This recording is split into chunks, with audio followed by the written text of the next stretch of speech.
to keep you waiting. For some reason, Google has been kicking me out of my accounts today. And right before I went to start the stream, it did again. So what's up? It's Illuminostic. Some things have come to my attention in the news in the last couple of days that, and also something from the Bible that I somehow hadn't really noticed that really allows us to see how deep cognitive bias can be. Some of the things that we are blind to in our lives are so over the top obvious that it's just hard to believe that anyone doesn't notice them, like right away.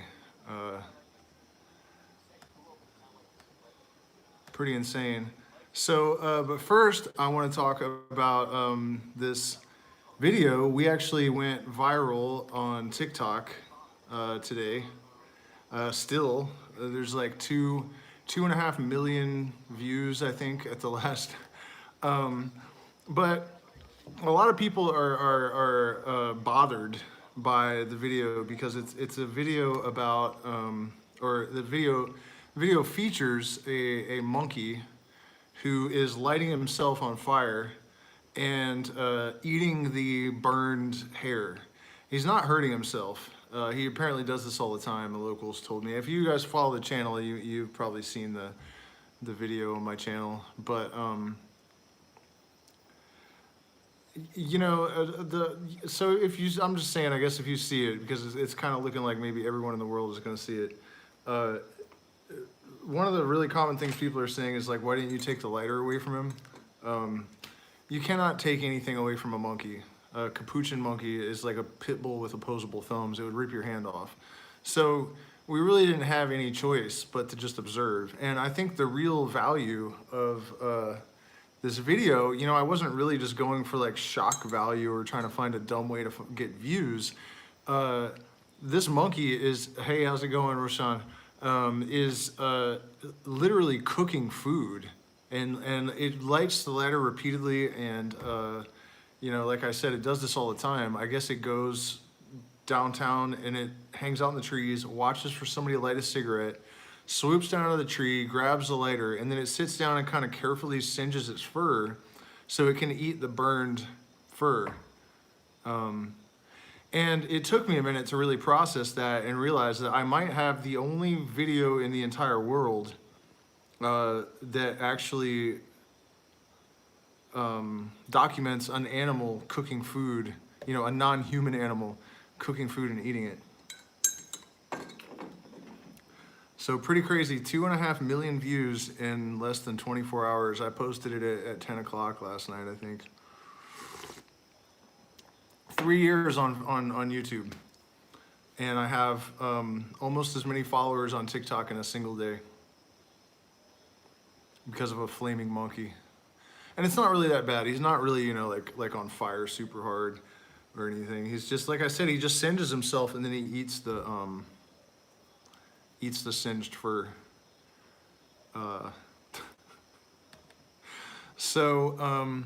Couple of things that that came to my attention this week that really, it's crazy. I mean, it might not be really obvious what he's doing, but like that monkey is legitimately starting a fire on purpose and burning something that he plans to eat, which I'm pretty sure is legitimately cooking food. So I actually have sent it to a couple of animal behavior scientists, hoping that I can get a response, that, because I feel like that's the one that got your sub. Yeah, that's cool. Well, it's going viral as hell on TikTok today. Okay, a couple of things. I want to mention that I'm doing the ritual magic instructional course on Patreon still. I'm going to try to do the first video, or at least start the first video when I'm done with this live stream.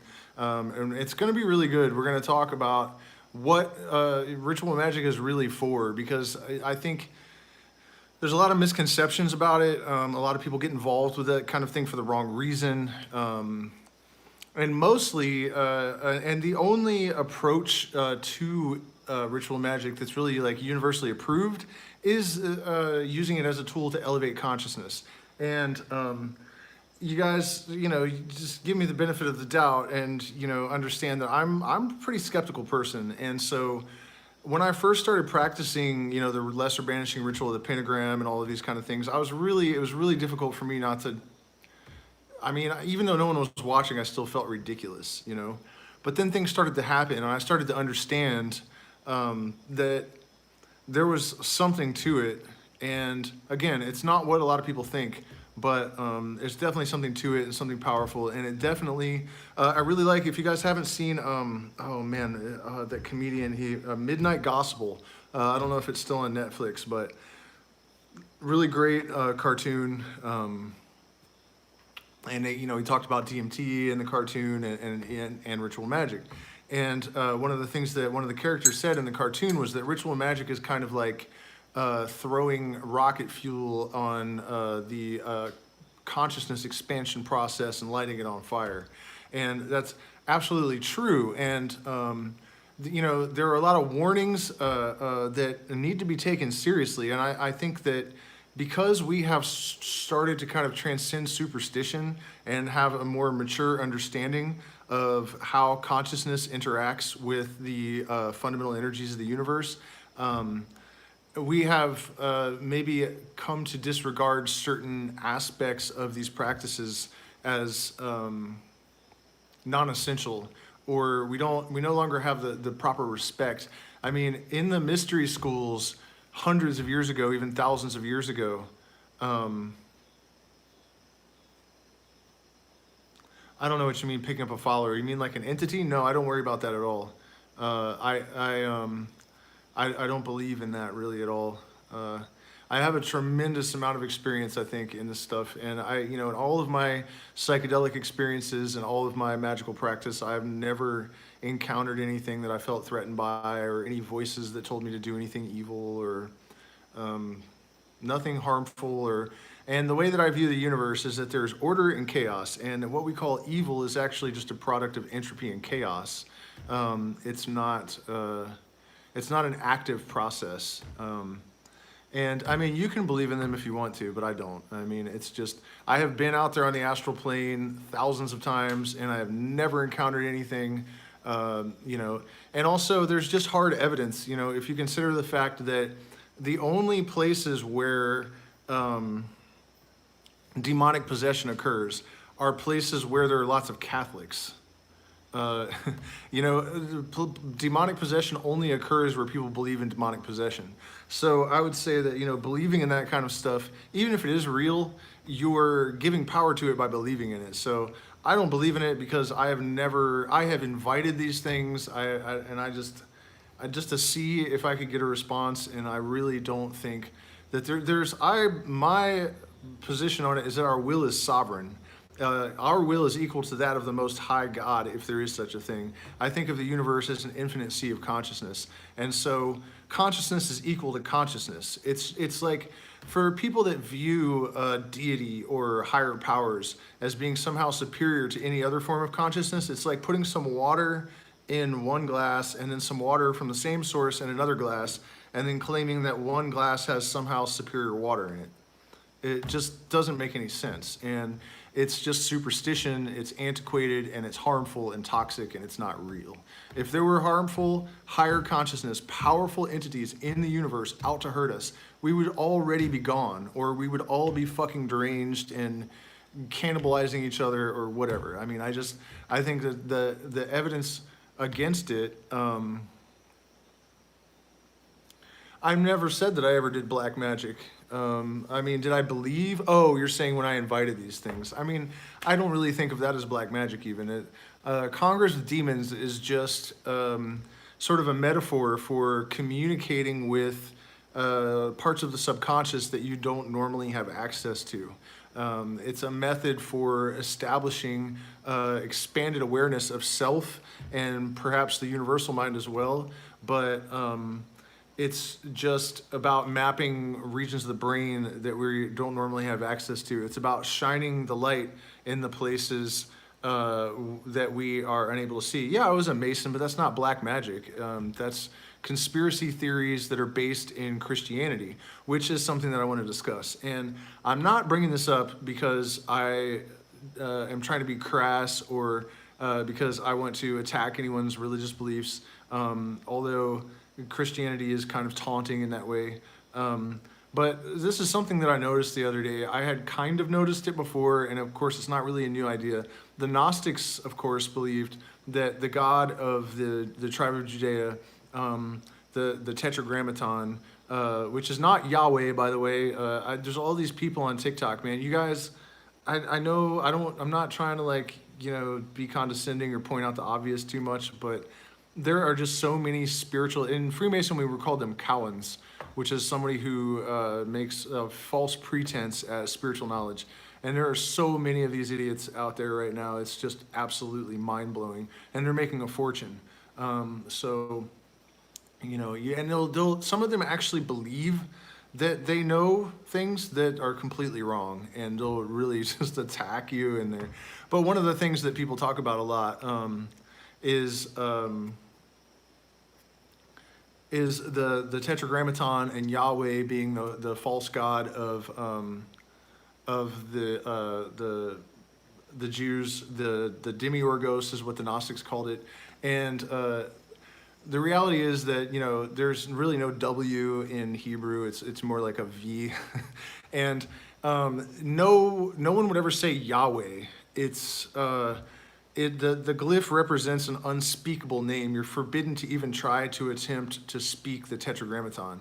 None of those names are real. They're just names that people that don't know what they're talking about have. I mean, if you really were like Jewish, you would not attempt to speak the Tetragrammaton. You wouldn't say Jehovah, you wouldn't say Yahweh, and you wouldn't say Yahweh. You might say Adonai, you might say Eheye, you might say Agilah. There are words, but none of them have anything to do with Yahweh or Yahweh. But somebody was talking about Yahweh, and oh no, this is what it was. A Christian lady was talking about how Satanists are evil because they sacrifice innocent children. And it just hit me like a ton of bricks that Christians literally believe in a God that made blood sacrifice of his own innocent child, and then they define evil as people that would make blood sacrifice of their own innocent child. So when I was talking about how cognitive bias is creating a zombie, I mean, take a second to really process that. Like, you see these people on the internet all the time, constantly. Like Satanists, they kill innocent children. That's what Christianity is entirely predicated upon. The entirety of the belief system is that this God sent his own innocent child so that he could commit blood sacrifice in order to appease himself. So really, I think we really need to take note of the extent of the cognitive bias and the dissonance, the brainwashing, and the lack of any awareness at all in the consciousness of the people that we are surrounded by. And use it as an impetus and a catalyst to fuel our own conscious evolution and transformation. Because, the law of entrainment establishes with absolute certainty that anything that cycles, right, will pull anything else that's pulsing with it. And the law of entrainment also tells us that every lower cycles entrain with the higher cycle. So when you elevate your consciousness, when a person, I always called it like, drags the net of consciousness a notch up, then it pulls the whole net with it, even if it's minuscule. And it's kind of a crazy thing to think about the level of personal responsibility that suggests, that, you know, the weight of the universe actually does rest upon the shoulders of every single individual.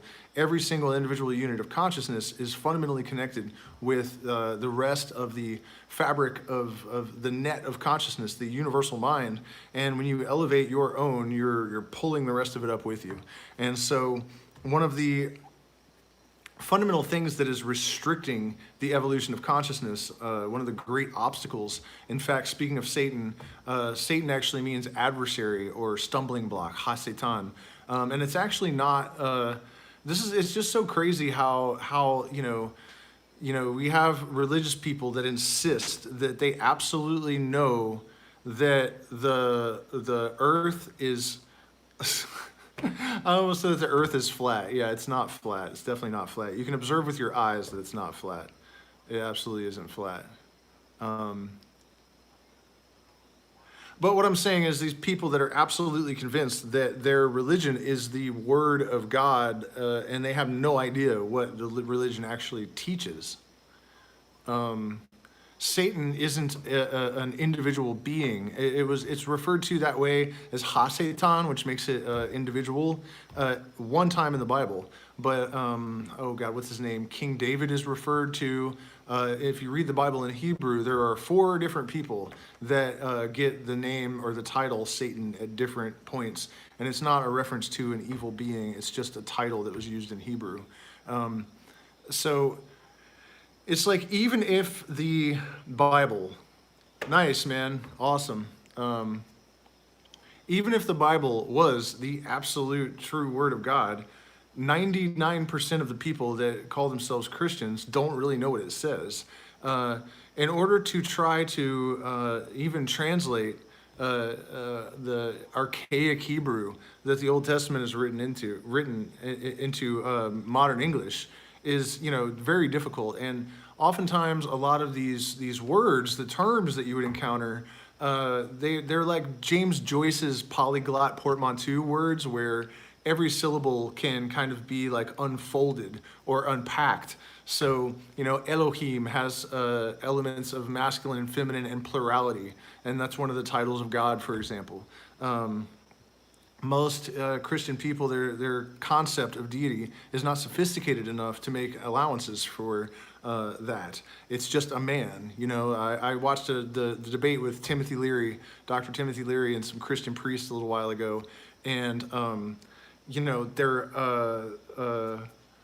they're talking about how he calls himself Father, and it's like, well, actually, in the Old Testament, he's referred to as the Shekinah, which is female, Jehovah, or not Jehovah, but the Tetragrammaton, which is a glyph for the 4 elements.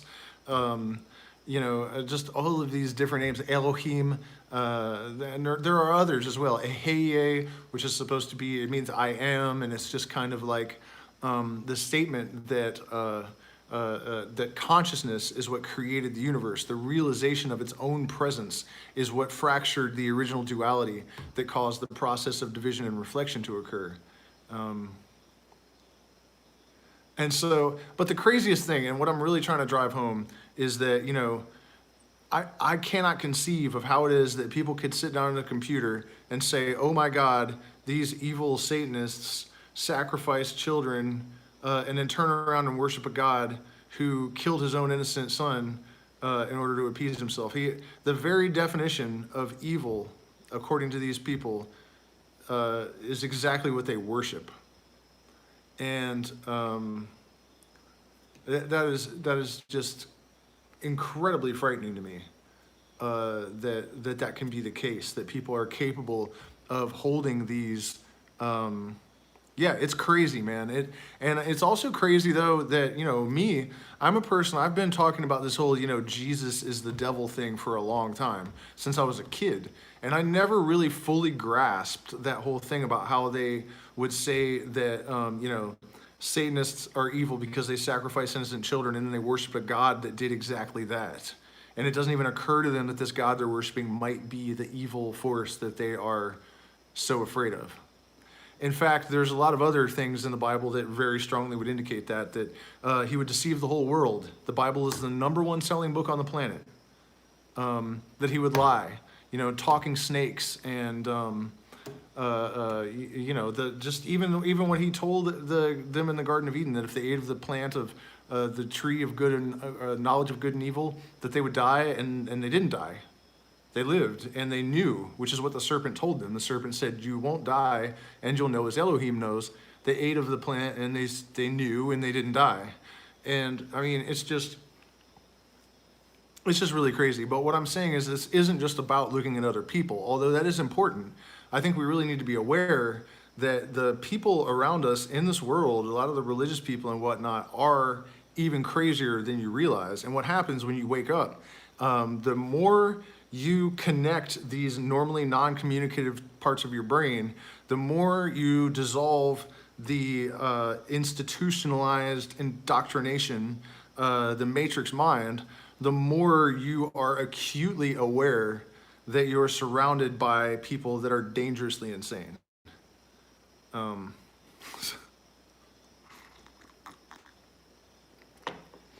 again, the political arena, I don't like any of them. I'm not a Trump supporter, and I'm going to use both as examples. I'm going to use an old Trump example, just because I want to say something about both sides if I'm going to say anything about anybody. But the whole like Trump is going to save us from the pedophiles thing, when he himself had made like incestuous comments about his own daughter when she was like 13, and continued to do so over the years.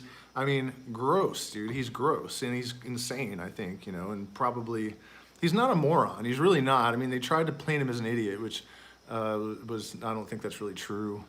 But then Joe Biden in the last couple of weeks, he looked at I think she was like 7 or 9 or something, and the look on his face and the tone in his voice, and he said, look at you sitting there with your barrettes looking like a little 19-year-old, and he's just staring at her like, it was horrific.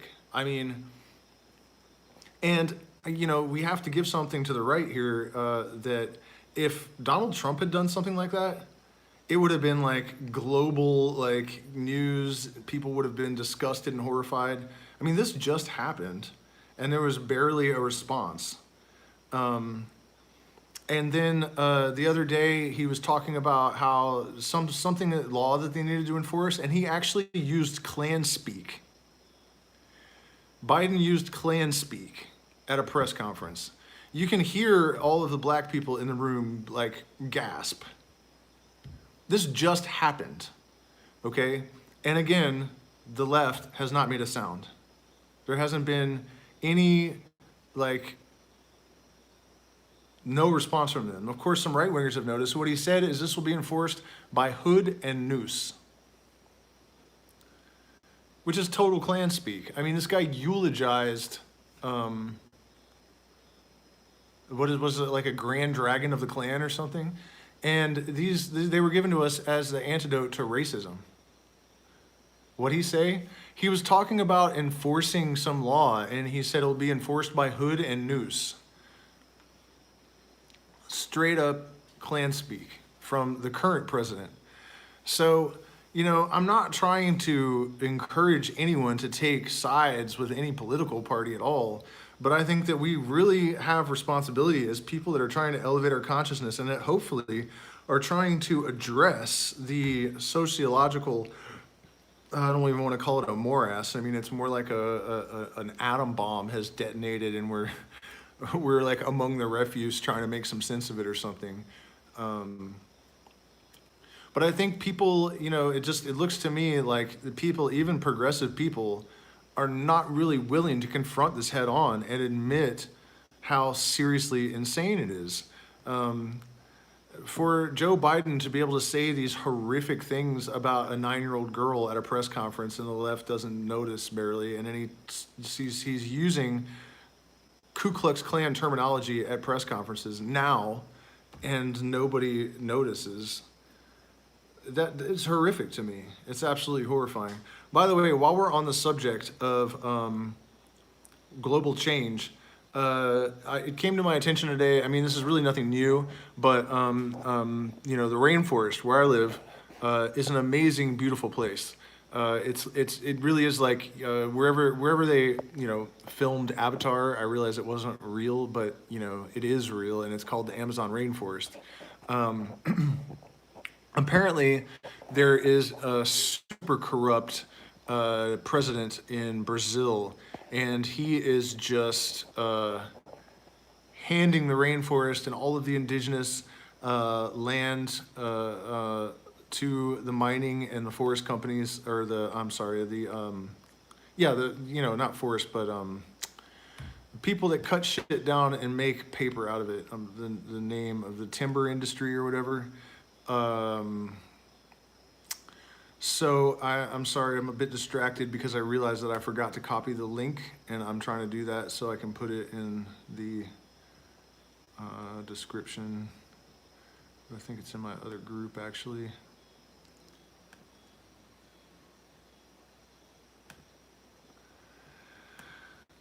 Oh, man, you guys, and you know, I know I'm talking about a lot of scary stuff, and I'm pointing out that we're up against a lot of resistance, but okay, I got it. Here, I'll just put it in the chat.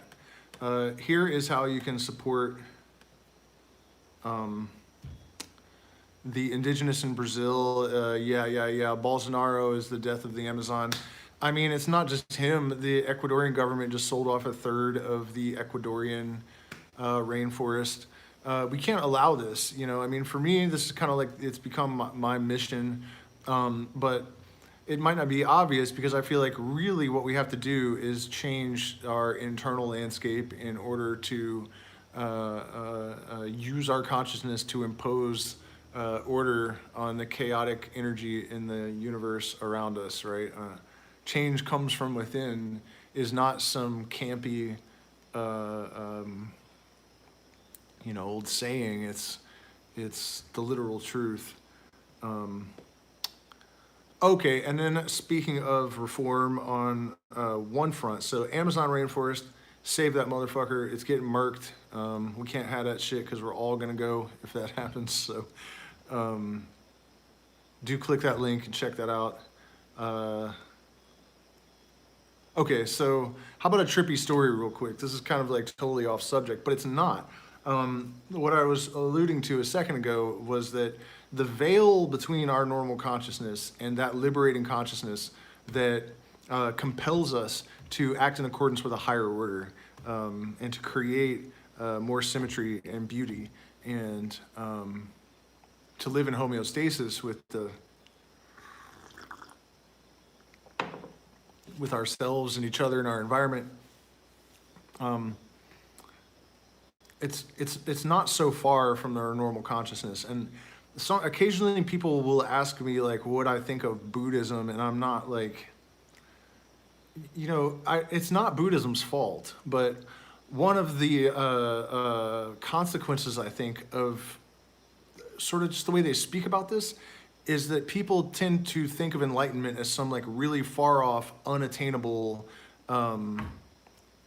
level of consciousness that's just reserved for some small elite. And I don't think that's really the case. I mean, maybe if you're talking about like some extreme enlightenment, but certainly, I mean, maybe we could call it illumination instead, and then we have a different category to work within. So anyways, the other day, I mean, a lot of things have actually happened this week that kind of fall into this category, but we had come back from Teno, which is the nearby city, and we went to the local, what's it called, Maeto stand, which is like they wrap either chantacuros, which are like grubs that live in a certain type of palm tree. The Quechua cut them down and eat them. They're actually delicious. I love them. It was hard to eat the first couple though. Just getting your head around that idea that you're gonna eat a big fat grub. So we're in there, and I saw this girl that looked just like my friend Mag that lives, I don't know, 600 miles away or something. I mean, we're in the middle of nowhere. Like Misawai is a tiny little Quechua town, on the frontier of the Amazon. And so I saw this girl, and I said to my partner, "Is that Mag over there?" And then the girl turned around and we saw like it was definitely not Mag. Like, why would it be? We're in the middle of nowhere in the Amazon. Like, why would someone we know be sitting at the table behind us? And so, I checked really thoroughly for sure it was not her. And then we walked across the park and we went into the store to get some cream. And we hear, "Hey guys," and it's Mag, who is 600 miles away from where she lives. Like, I had just mistaken a stranger for her. And then we walk across the street and she's in the store in the middle of nowhere in the Amazon rainforest. Like, that kind of thing, when I say that like truth is self-substantiating, that's kind of what I mean. That with very little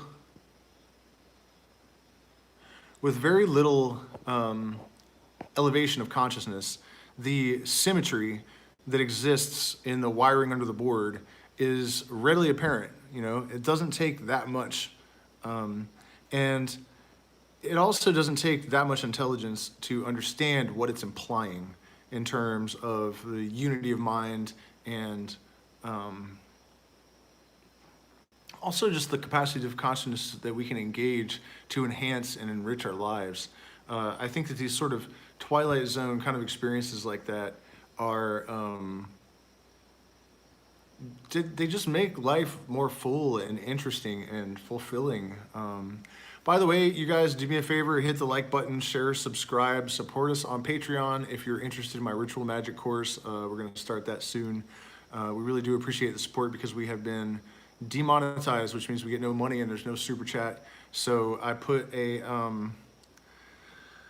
Binance Smart Chain wallet address in the description, and I'm about to put it in the chat. And there's also a PayPal and Zelle address.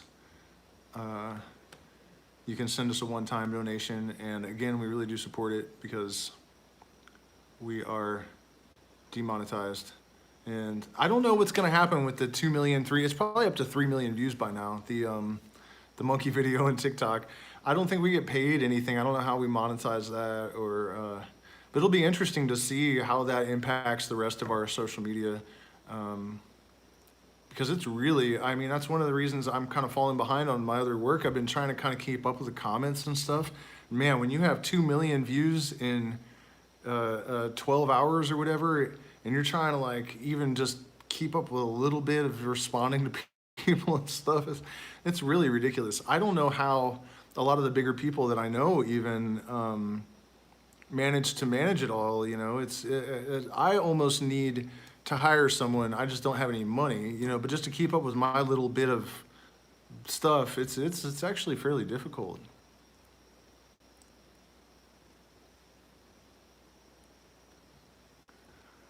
Pretty sure that was Portuguese, which I'm not really quite fluent in. I'm trying to, you live on the border. I get some of it, but I'm sorry, I can't quite read that. But yeah, we need to fight that fight. And I'm going to tell you guys about another fight we need to fight. Safe DMT, the cryptocurrency. I read today that I am legally obligated to tell you that they have, in fact, paid me. But I was promoting them, and I would be promoting them even if they hadn't paid me some of their coins. They did not pay me in US dollars. But very generous, actually,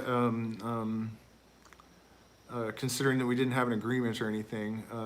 At any rate, they've already donated $500, and they only have a $1,600. Well, it's actually the second donation. I think on the 20th they donated $500 to MAPS. So these guys actually are, even with their tiny market cap, almost no money coming in, they're making donations to psychedelic research that are meaningful. They have expressed interest in helping me help try to get some of the indigenous people interested in crypto. You guys might be aware of, oh God, what country was it? El Salvador recently has decided that Bitcoin is legal tender.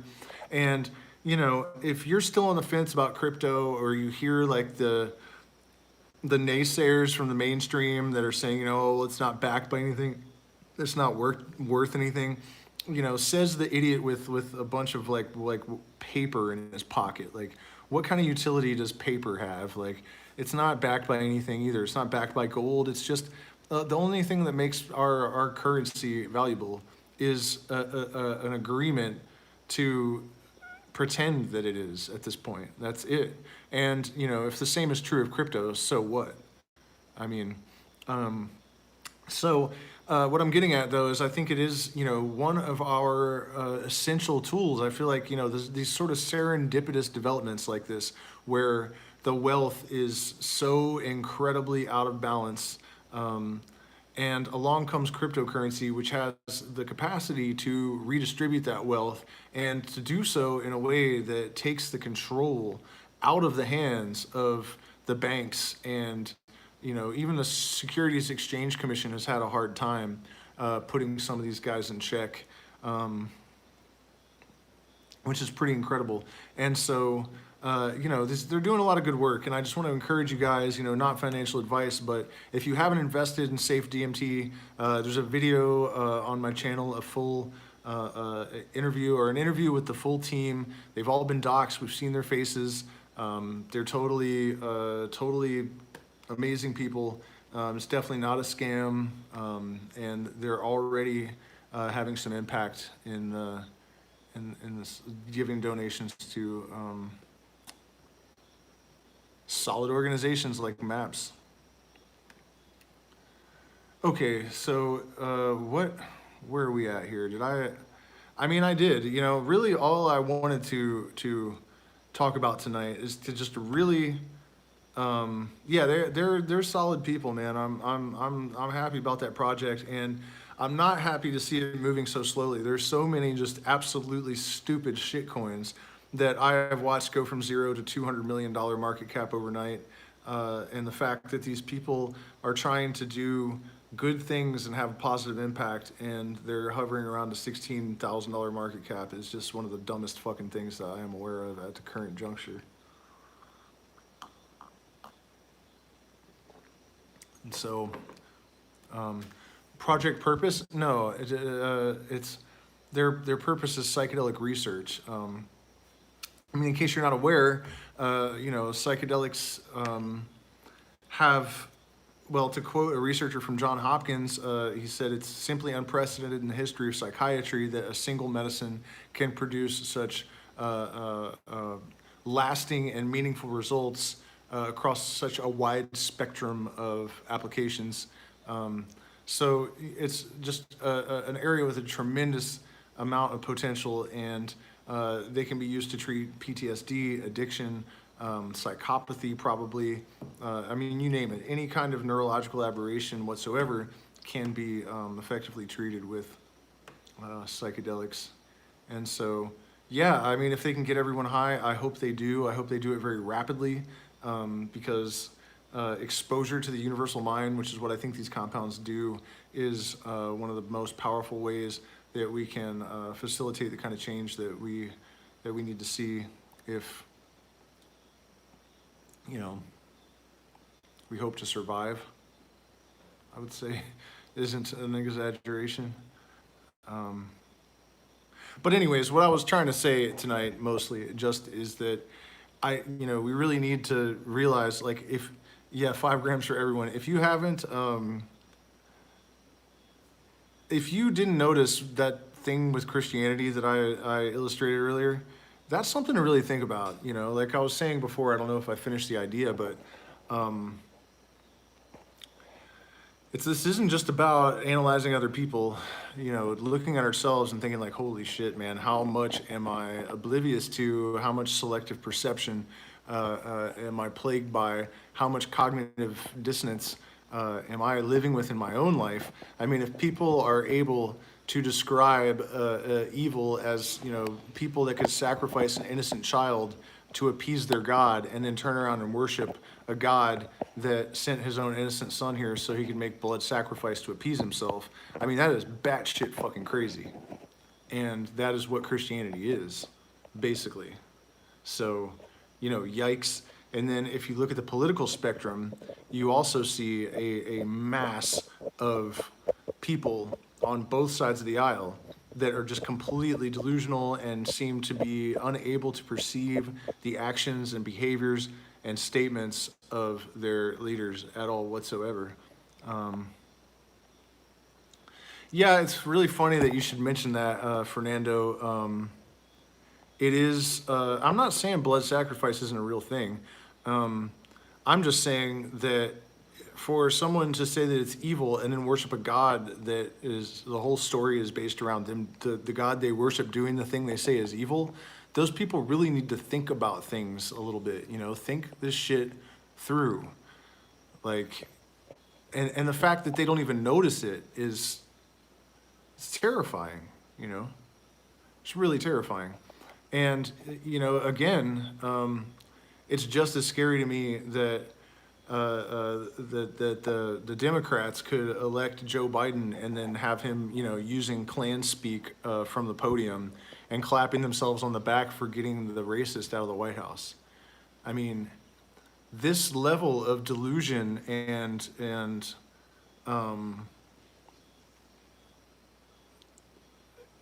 I don't. I mean, it's that's the only term that I can cognitive bias. It's just mind-boggling. And again, there are several ways to resolve it in ourselves, and I think that resolving it within ourselves is going to be our best course of action to helping other people to transcend it, because confronting people that are having issues with cognitive bias directly is generally not going to get you anywhere. Trust me. Over the years, like I've been trying to tell people this same stuff since I was 5. You know what I mean? This is not new, and I've gotten better about it. But I think it peaked around the 2020 election. I had become so cynical and so jaded from it's like screaming at a brick wall or something, and then when I started to see how obviously insane with Q and the flat earth thing, and I already knew about Christianity and Jesus and all that shit, um, but just the extent to which people were delusional, that I think when I was younger I thought it was just Christians, or like small groups of Muslims and Christians and certain little groups. I didn't really realize until like last year that most Republicans, Democrats, the majority of people are holding equally insane, conflicting ideas in their minds as any of these religious fanaticists. And they're functional because it doesn't really require critical thinking. It doesn't require even very much intelligence to even have a career that requires some sophisticated behavior. It really doesn't. It just requires some conditioning. And so I think, that's one of the things that really facilitates our ability to overlook how distorted and delusional the overwhelming majority of the human population is. Sure, question? What?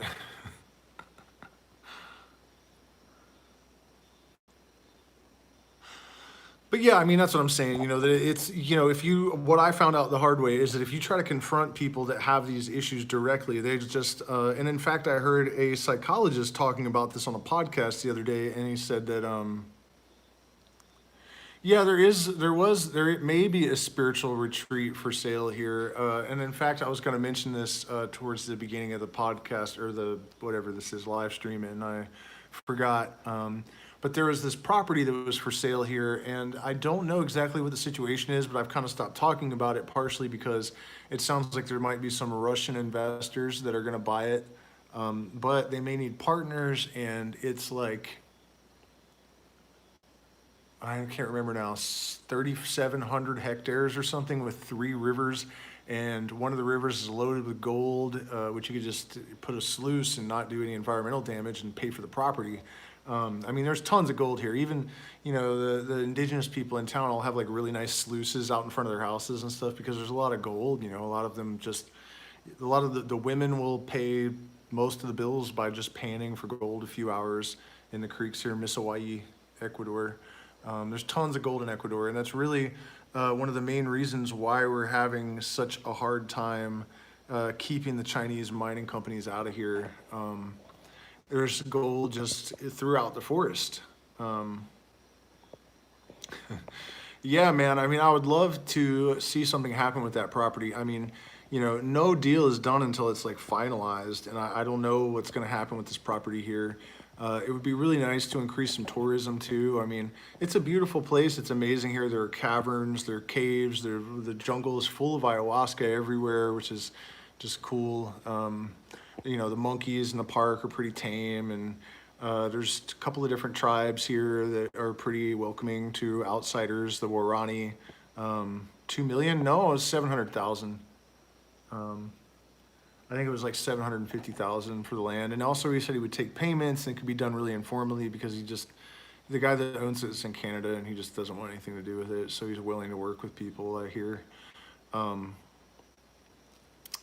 feel like we got distracted. We were, talking about how we can't really confront these people because when you confront people's cognitive bias and cognitive dissonance, what caused, oh, right on, man.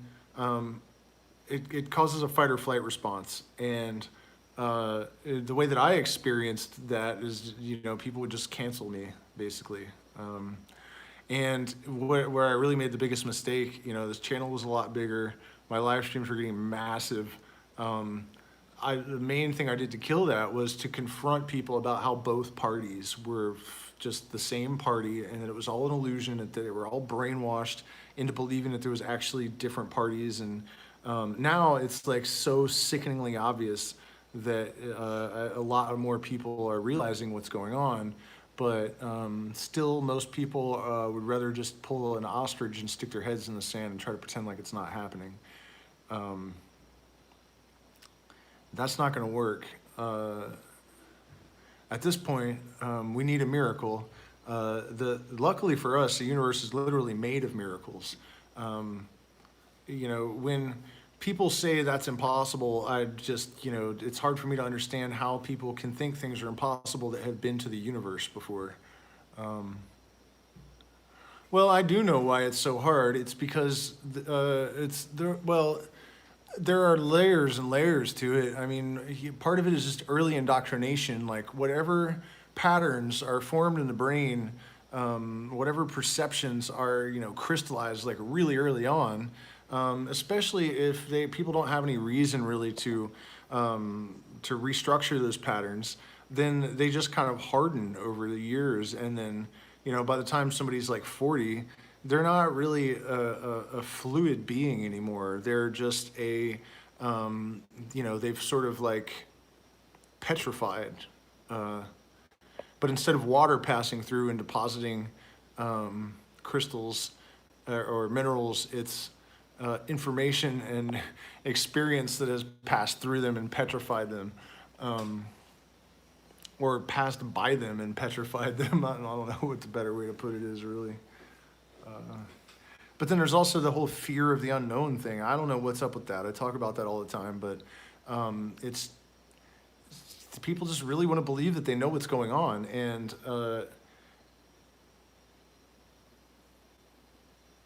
oh, yeah, the ayahuasca. Sorry, Fernando. No, I didn't answer you. My health is still really up and down. Some days are better than others. Today is not really great. This live stream's actually been kind of difficult to hold myself up through. But I did notice, it's funny that you mentioned the ayahuasca, and I was going to talk about that at the beginning because for a few days I have taken little sips of ayahuasca, sub-threshold. And it did really seem to help. And I've really been thinking about that, and I really do believe that the universal mind directs your attention to whatever you really need to pay attention to. And suffice it to say that ayahuasca has been doing that lately. And it may even seem hypocritical of me to promote plant medicine so much and not take it. But since I've been sick, even though I know it's probably what I need to get better, I just don't want to. I just don't want to. and that's not good. It's caused me a lot of problems, and I know it.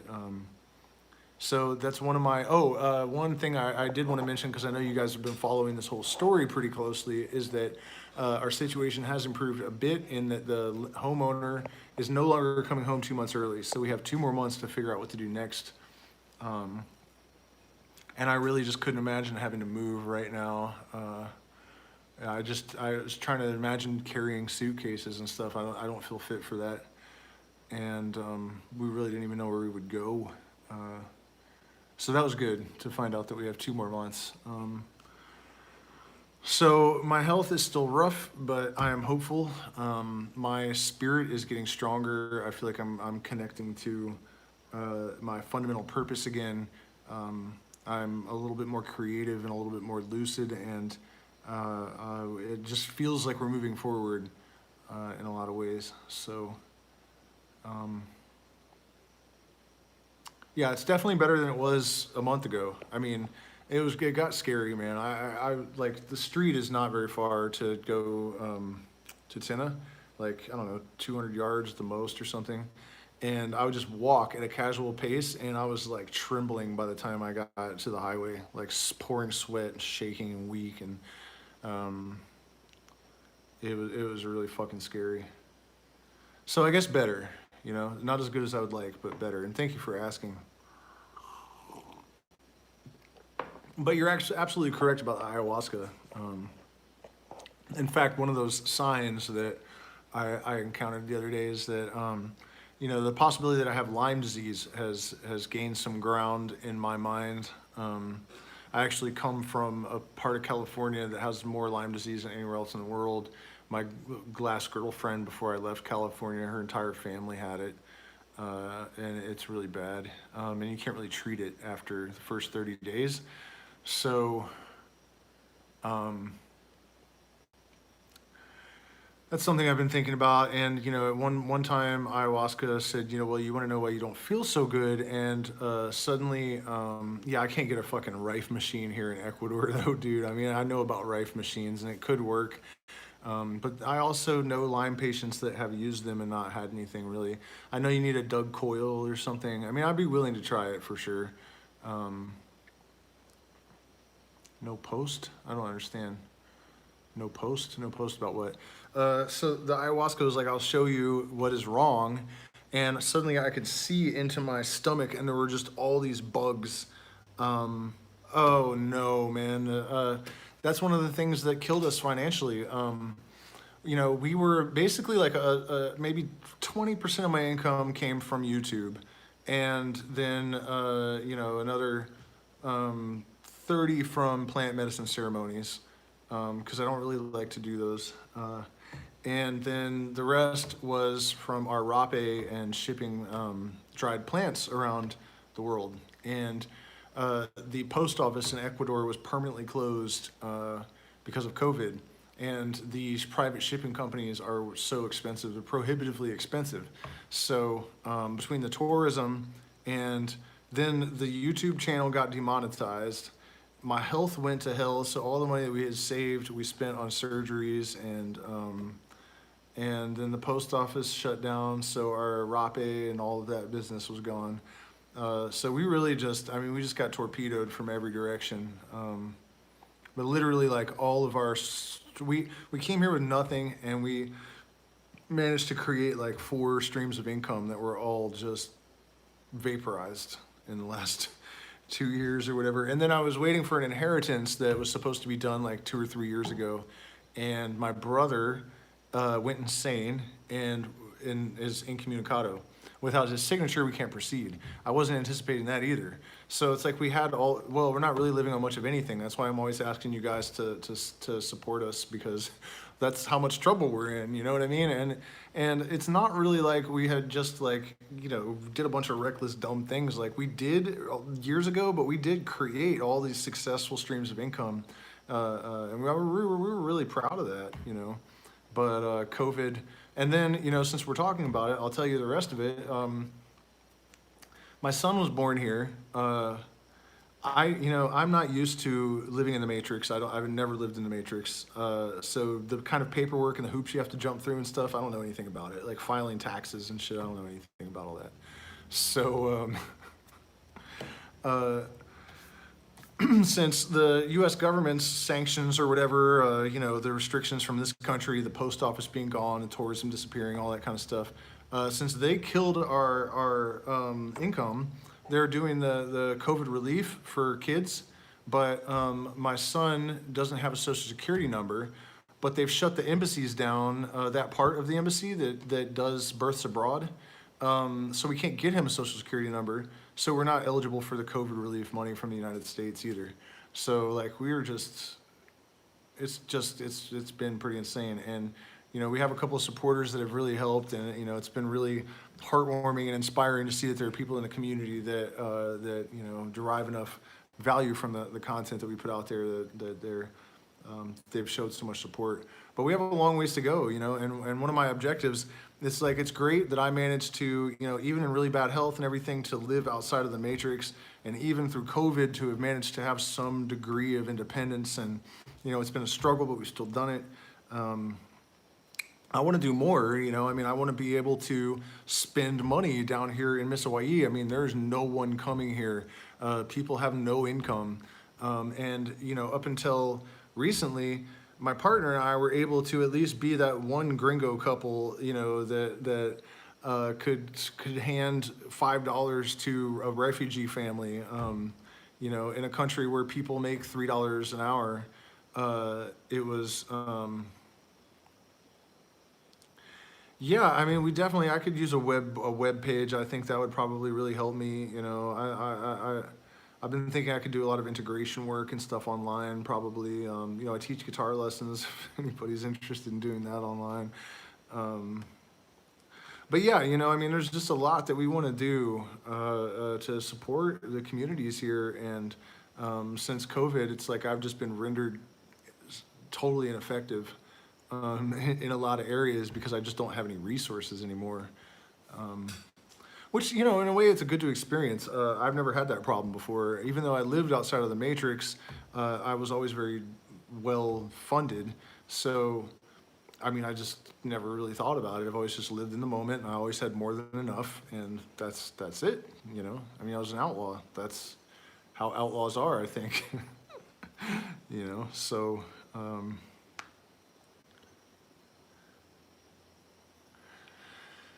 Yeah, and I appreciate it, you guys. I have to figure out what exactly it is that I'm making a website for, I guess.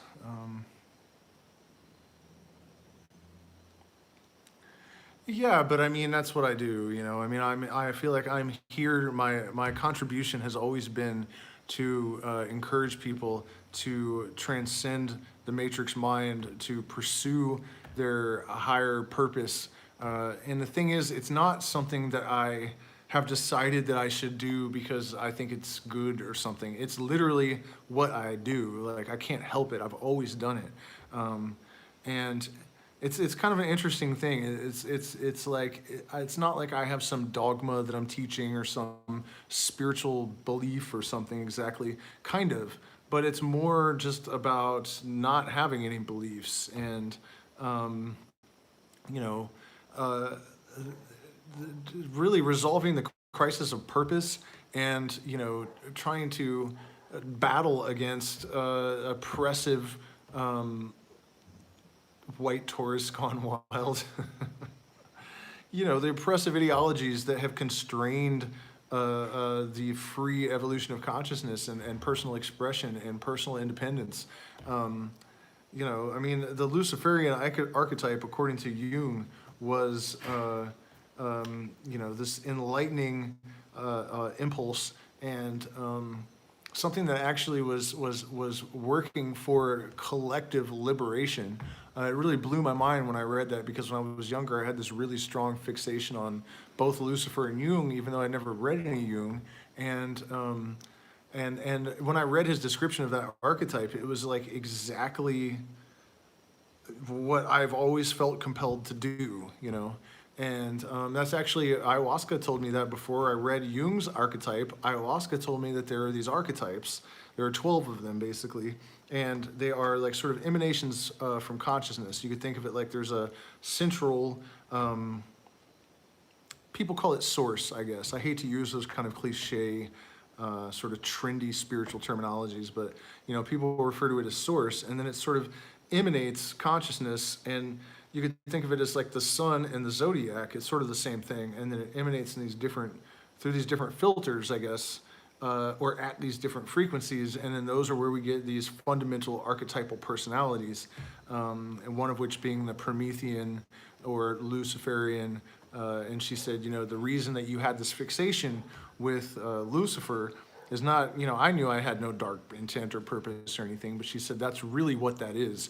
That's a label that people have put on this archetype of consciousness that seeks to liberate from oppression and elevate consciousness, and it works in the interest of the collective and all this. Just exactly what I read in Jung later. So look, guys, it's been about an hour, and well, shit, it's been an hour and a half almost, and I'm pretty tired. My throat's starting to hurt from talking incessantly. But yeah, Fernando, I totally will drink some ayahuasca. In fact, I'm going to start drinking a little bit in the morning every day, because I read, again, another story. Someone had like some kind of, it was some untreatable, I don't know if it was diabetes or, but you know, untreatable illnesses often respond to these plant medicines in miraculous ways. So I'm definitely going to renew my commitment to those practices. And also, don't forget, you guys, to check out my ritual magic course. I'm going to put a lot of heart into that, and the first installment is going to be how to use the tobacco the way that the indigenous people here do. So that course is going to be like an integrated, you know, plant medicine and like the Western mystery traditions, because you know, syncretic practices are where it's at. You got to draw on the best and the most powerful tools and practices and combine them together in order to create the best. The sum of all the parts is, you know. Anyways, you guys, good night. Thank you so much for watching, and get on TikTok and be my 3rd millionth monkey video viewer.